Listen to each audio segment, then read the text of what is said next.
in the concussion protocol. So I'm curious, after watching this, how you want to go back to see Sam. So how do you interpret his performance? Well, it's one of those things where you're never as bad as you think and never as good as you think. You know, there are some really good things that happened. There was some really good rhythm stuff that was on. And then there were some things that were just kind of like, ooh, why'd you do that? You know, so I know he spent time this morning looking at the tape, sitting down with EB and Tavita and Kenny and going over those things and just kind of getting a little, corrections on those things. And what were some of the things that jumped out to you, I guess, both good and bad? Was there a play or two that just say, like, you really like this and, like, this is you got to fix? There were some really good things when he went through some of his progressions. You could see him getting to his second and third read and getting the ball out in a timely fashion. Then there are other times where you saw him get off of one read maybe a little too quick. If he hesitated for a second, he might have seen it and then would have probably gone there. But again, he's learning. He's learning the tempo of how to go through progressions, which he's good at. And it's just, the process now lining up and doing it. The idea of a quarterback knowing the clock in his head, knowing when to get rid of the ball, seems like that's something he's still kind of working with. In your experience, like, is that something? Is it different maturation for each quarterback, or how quickly does somebody typically kind of get past? Well, that? I can't tell you typically, but I can say that some guys will probably pick it up quicker than others, and again, he is a guy that only played his second start in the NFL, and you'd like to see him continue to just keep getting better and better, which I believe he can. And with the sacks in general, I'm sure it's a mix of Sam doing what we just said and the offensive line, but I guess what did you kind of see on those plays that you hope to correct going forward? Well, pretty much what you talked about. There are a couple things that for us, we missed a protection. We thought something was going to happen, and because of that, we came off a switch too soon. And then we actually had one where we had a little foot traffic, and one of our guys got tripped up. And then a couple times we probably should have gotten rid of the ball. And so it's a combination of things. It's all things that are correctable, all things that we should get better with, and we expect to get better with. Hey, Ron, do you feel like with Sam Howell, as you mentioned, only his second start ever in the NFL, learning a new offense under Eric Bieniemy, that you guys have to have some sort of patience when it comes to him, while also knowing that you guys want to win now? Well, I think you have to have some patience with him, but again, in the back of your mind, you always do think about, hey, we've got to do something to win. But I think as you go through it and you progress it, and you just know, when certain things happen early on, you go, okay, we got it, we're doing it, we just got to get the rhythm going. And, we'll look at it, and each game will have its own personality, its own characteristics as to how things flow. And we saw this in his first game against the Cowboys, where he's able to bounce back, especially after a turnover. He did that again, especially being down at halftime a few points in a sold-out crowd. That could really easily get to a quarterback. What do you make of him being able to bounce back, and, of course, you guys coming away with the win in the end? Well, that's one of the resilience about him. I think it is really kind of a little bit of a trademark of his, how tough he is. He is a tough young man. He took a couple of big shots yesterday, and one of the things he's got to learn is you can't leave yourself exposed like he did, and he'll learn that, and hopefully he'll learn that quickly. Coach, I'm going to first apologize to the other reporters here because I have a couple of off-topic questions for you. We know how important the fans are to the team, to the game, to the region stadium. Any words of guidance that you can offer in your response to some of the viral videos that are being shared showing a very violent brawl yesterday where one gentleman is seen getting hit in the face multiple times, there's women fighting, kicking, hitting. Anything you'd say to just fan behavior overall and how that impacts the team?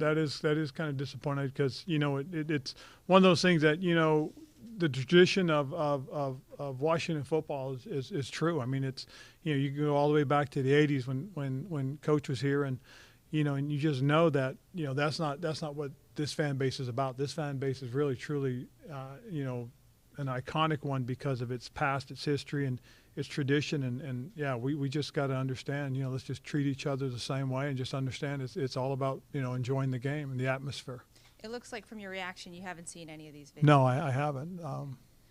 Can I also ask you, this is from my colleague who's covering the team, with all the violence that we've seen in D.C., the greater D.C. area, what responsibility, if any, do you believe the Commanders brand has in serving as an example for the area youth?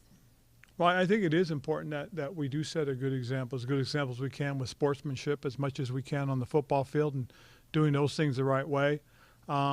And I think, we do have a platform that we can use if we, if we put ourselves in those positive situations to set the example. Thank you. Hey, Ron, when you went back and looked at it, what did you kind of make of the shift in the fourth quarter to the run game? And is that something that you feel like can maybe prop up the offensive line and Sam as things start to come together here? In talking to EB about it, he felt it was an opportunity to grind it out and really, like you said, prop the offensive line up, give them a chance to just load up and fire off and see what happens. And it was one of those things, too, that, if you can move the ball successfully in those situations and control the clock, you increase your opportunities to win in certain situations. And I think that's some of the thinking that goes into it. What did you make of Antonio's fumble when That was disappointing because he had made a good cut, and it was a player coming in from behind. He had just made contact with a linebacker, and as he was coming in, the guy from the backside got it. He's just got to remember, just like he learned last year, he's just got to keep that ball high and tight. You can't let it drop down. When he's trying to get those extra yards, he's got to protect the ball and lock that second arm onto the ball. What stood out to you about the tape for the defense? Say it again. What stood out on defense when you look back at the tape? I think, first of all, several guys did, individuals. I mean, I thought as a unit they played extremely well. I think Jack and the staff had a real good plan going in, and we were able to execute it. I thought the D-line really controlled the pace and tempo at times, and were able to make plays when we needed. It was one of those things that as soon as it started, it was one of those things that you really felt good about. A couple of young guys made a couple of mistakes that cost us a little bit. They've got to, continue to learn and grow fast and assimilate to how we do things. It was really a very good day for those guys, and could have been an even better day, as Jack said. In our meetings this morning, Jack was really honest and upfront and upbeat. But it's one of those things that he expects even more. I mean, that's the crazy part, but that's the good part. What do you think of the rotation of Emmanuel Forbes and Benjamin St-Juste, kind of some of the defensive backfield, and I guess why go with that rotation? Well, it's the personnel groupings more than it is about a rotation. And so certain groupings will have certain DBs in it. It's one of those things to do at the same time is that, with the way Kendall played yesterday, the way Benjamin played yesterday, you feel really good about those two veteran guys. So right now there's not really a need or a push to say, okay, you're going to play every down. So we can insert Emmanuel and get him comfortable and let him get out and kind of refocus, reset, get back out. Not that he needs to. He could probably, stay out there all the time. But this is about personnel groupings and the way we use those groupings. It's the same thing when we have some defenses where we only have one linebacker in there. I think it was as recently as last training camp where we were bugging you constantly about the third down defense. Mm-hmm. And they've been really stout since middle of last season. Since about the sixth game last year, I think it was. What's been the difference? Well, I think a lot of it just has been how everything has kind of come together more than anything else. I think the biggest thing that's been good to watch really has the development and growth of the pass rush, how those guys are in sync, how they work together, and how it also fits with the coverages. Jack tries to work his calls based on down and distance situations, personnels and groupings, and then the anticipation of what he's expecting on those downs. So it's I think they've done a really nice job. A lot of it has to do, I think, also with just the fact that they've grown into it. This is the fourth year in this system with Jack, and I think the guys have really grasped the ideas behind what he wants to do to utilize them at the right moments. For Payne and Allen specifically, with the rate that they're getting doubled nowadays, what have you seen from them just over the last couple of years and how they've been able to handle those and overcome those?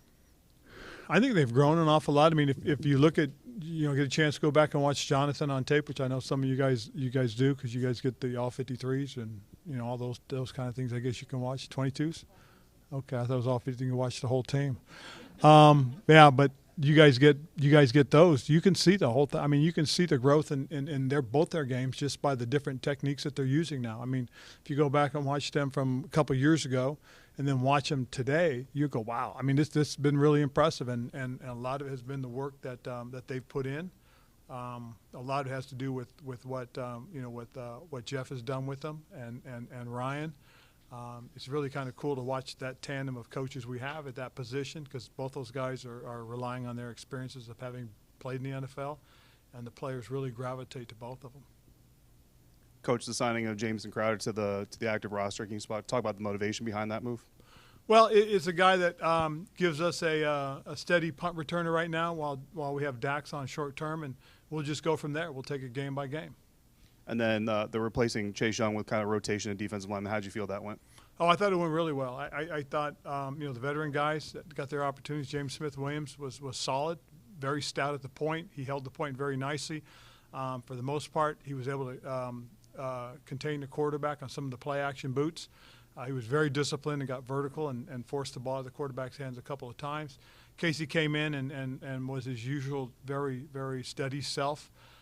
He, again, set very good edges, kept the ball inside of him. On the pass rush, he was able to stay disciplined, keep the edge up, force the quarterback to step up. And so, they picked up right where they left off as a group. And that was really nice to see. I mean, I thought both those veteran guys really handled it well. And, I think it's just the tandem of guys that, that we have that we'll continue to use. Before you guys went to the run game, you faced a lot, like 3rd and 20 and 3rd and 25. Did that play into it at all in terms of making that adjustment? No, we just can't go out and, get holding penalties and stuff like that. I mean, we can't, do things that put ourselves in bad situation. What's the corresponding move with Crowder? We're gonna. We've announced it, haven't we? No. Well, I'll let us announce it at the appropriate time. We haven't asked about Chase real quick. No, you haven't asked about Chase, but again, he will just continue to do what the doctor's asking of him. The biggest thing is we're going to now introduce him into full contact. It'll be an opportunity to go out and see where he is, and so we'll go from there.